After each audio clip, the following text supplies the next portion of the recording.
Hey everybody, it's John here. I cover cryptocurrency, Dogecoin specifically. I create Dogecoin news videos and Dogecoin technical analysis videos, aka the sticks, all right? And in this video here, we will get to the Dogecoin news for the day of March 22, 2021. But before we get to all that, do me a huge favor and tap that subscribe button and tap that like button because it motivates me to want to create this content for all you great people here. And it also helps to share this content, this Doge content, most importantly, this Doge content with new people who have not been exposed to Doge currently, and that helps grow our Doge family. Okay, so it really helps everyone here in the community. So if you're invested in Dogecoin here, it behooves you to want to do that. Okay, alrighty then. So. So today we're gonna start with some of the news today. I saw on Twitter that for BitPay, they are now Simplex at okay, our partners at Simplex CC now supports Apple Pay. Buy crypto directly from Apple Pay with 0% credit card fees for a limited time in the EEA. Learn more. Okay, so this is actually a pretty big deal here. The EEA is pretty much most of Europe for the most part. So that's a huge customer base, right? And as you know, most folks in the world, well, most folks in general have iPhones. Everywhere I walk around in US, I see everyone's iPhone nowadays. So this is an interesting and very powerful announcement here from BitPay and their partner at at Simplex CC. I'm assuming Simplex is going to be the exchange where they kind of do the exchange of like I guess fiat European money to to cryptocurrency here. So what this means here is that you can pretty much buy Dogecoin for no fees for the most part. It's almost like having Robinhood temporarily. Um, I think it's actually very cool and very helpful to spread cryptocurrency in general. But at the same token, this really helps Dogecoin. You can see even here on the BitPay thing here, on the little advertisement here, right? You see Bitcoin, you see Ethereum, but most importantly, you see our friend Dogecoin on the shoulder of this man right here, right, holding his iPhone or something. I mean, okay, folks. I mean, I get it. This is like advertisement, but this is great news for Dogecoin. Yeah, I don't see other big ones here, right? But Dogecoin made it onto the screen here, so this tells me that Dogecoin is going to be up for greater things here. And let's see what the EEA is in general here. Okay, so from my understanding, what the EEA is pretty much everything in Europe here you see in blue, except for UK because obviously they're Brexit, right? So it's Brexit. I don't believe they're a part of EEA anymore, but I'm not 100% certain either. So leave me a comment below if I mix this up or something and correct me if I'm wrong. But if not, then I'll just assume that this is pretty much okay based on the image right here. Um, I'm not gonna look too far into it because that doesn't really matter for the most part. What really matters is also I look up some statistics here, right? So I thought that this is actually quite interesting actually. This article is from November 10, 2020 here, and it says despite a slow start, Apple Pay has gained traction in the American consumer economy. According to a 2018 survey, 51% of mobile payment users in the United States have used Apple Pay in the past 12 months to pay in stores, restaurants, or other point of sale.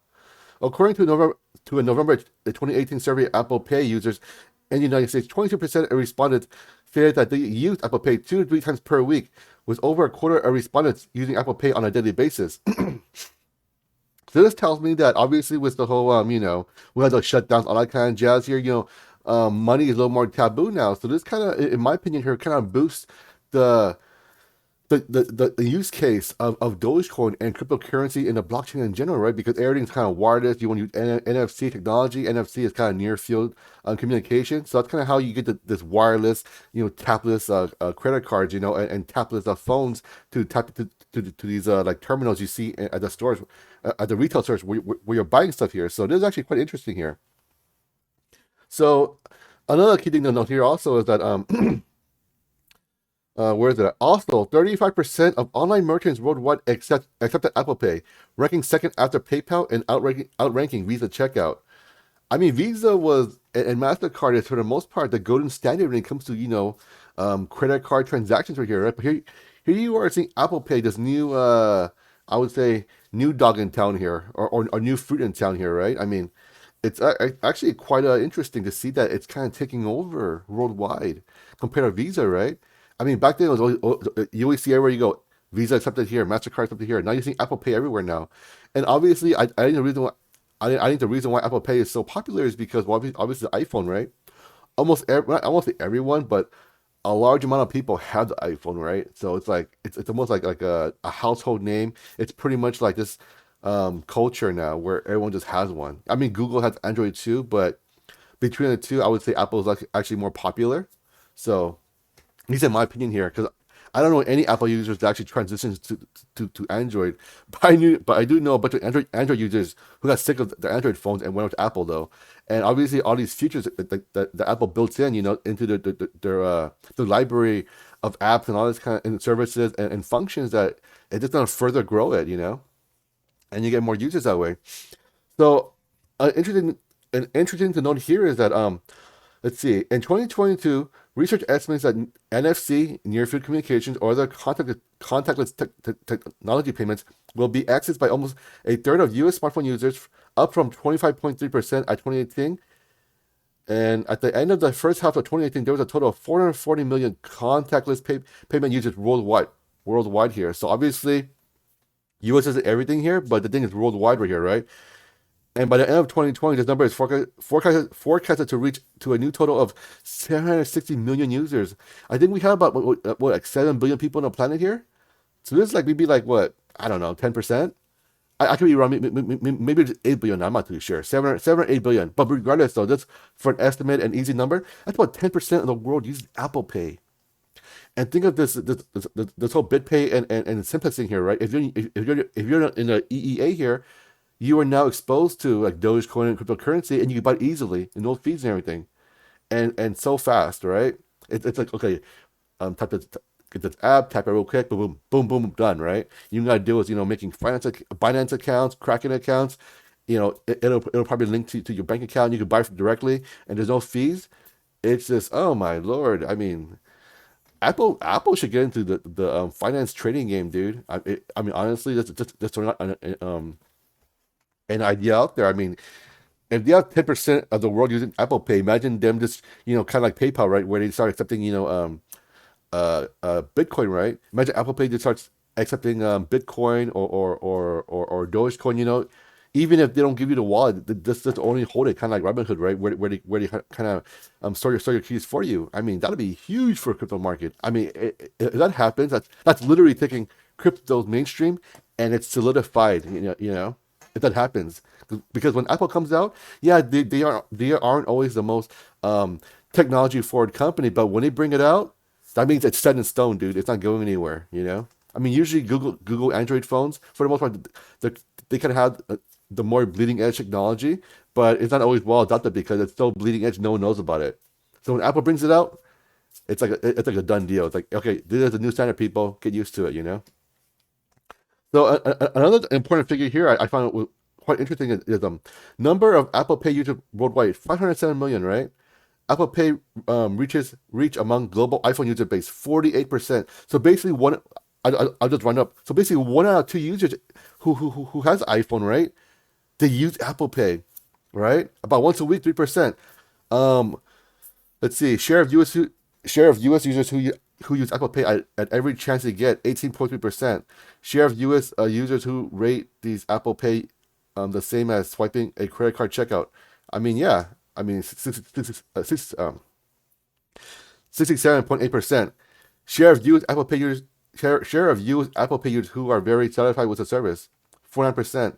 So basically, Apple Pay is kind of like a credit card for the most part, and if you have iPhone, you're probably aware of it. Okay, so let's check out this other thing I found interesting too. So you see that this statistic here, right? You can see it every year is growing, right? At 2016, it's kind of slow. Now in 2020, it's literally about let's see, about 8 times or 9 times larger than it was in 2016. That's only 4 years right here. I foresee this growing even bigger and faster. Obviously, kind of exponential growth right here, right? Especially with iPhones getting cheaper now with iPhone SE 2 and iPhone SE, there's even more market penetration. Before Apple was always known as a premium device maker, and yes, they are premium, but they are starting to cater to the more budget oriented crowd as well. So that being said, I can see us having more market penetration for them. And of course, at that same token, this is not an Apple like news article or anything, but this is just about me explaining why Apple is so prominent, and why they're so important. So with that being said here is that when I see the more market penetration from the iPhone SE, obviously give it some time, a few more years, we're going to see even, obviously way more users, right? Maybe possibly a billion, and so if it continues this trajectory, maybe we will see a billion people by maybe 2025 or something. But if they use, law of exponential growth, it could be even faster, maybe a year or two, right? But that being said, though, is that the most important is that you would have more users who can easily access cryptocurrency. That's the most important thing. And what that does is also increases rate adoption, right? And if Apple adopts it, then it's pretty much okay, people. This is like I said before, when Apple brings it out, it's like set in stone. It's here to stay, for the most part. All right. One more article to check out here. I thought it was actually very interesting here from Shibetoshi Nakamoto at Billy M2K. Um, I don't know about you all, but I think this headline is pretty great. So what it says right here is the Wall Street Journal at Wall Street at WSJ. The cryptocurrency Dogecoin was created for laughs, serves no purpose, and is now worth more than Western Union, Under Armour, and Xerox Holdings. Okay, Xerox was like a huge company back in the day, right? They created the whole Windows thing and other printers. Western Union is literally everywhere. I can see it everywhere, and anywhere I go, I see Western Union. And anywhere I go in US, I see Western Union. I see Western Union. Under Armour, another public company, right? Everyone knows Under Armour in US, right? But you get this Dogecoin, where I would say most folks in US don't even know about it yet, and it's worth more than these, I would say, household names here. Just think about that for a second, okay? And leave me a comment below, and let me know what you think about this right here, okay? And most importantly, the Wall Street Journal is putting Dogecoin on the map here by making a little tweet here. They are validating Dogecoin's presence, and it's gonna be here to stay. And I believe that obviously today Dogecoin is only 572, right? The current price as of this recording here. But I believe we're going to go to bigger heights here, and sooner rather than later. Obviously, it can take some time because it's not gonna go like to $1 overnight. But with all that said right here, I can see it just going up, and I don't see why it'll back down, because the thing is that it's cheap enough where someone could throw $20 into it and not worry about it, right? Or $100 into it and not worry about it, And what that does is you're basically creating more users and more holders, right? And that happens, people keep on selling off. Eventually, no one's gonna be selling off anymore because everyone's buying it. So basically, when you have more buys than sales, you're gonna put your price up. And I truly believe that's gonna happen sooner rather than later here. And as always, I cover technical analysis videos as well. So stay tuned and check that out as well. Okay, it's Hey John, and I'm out.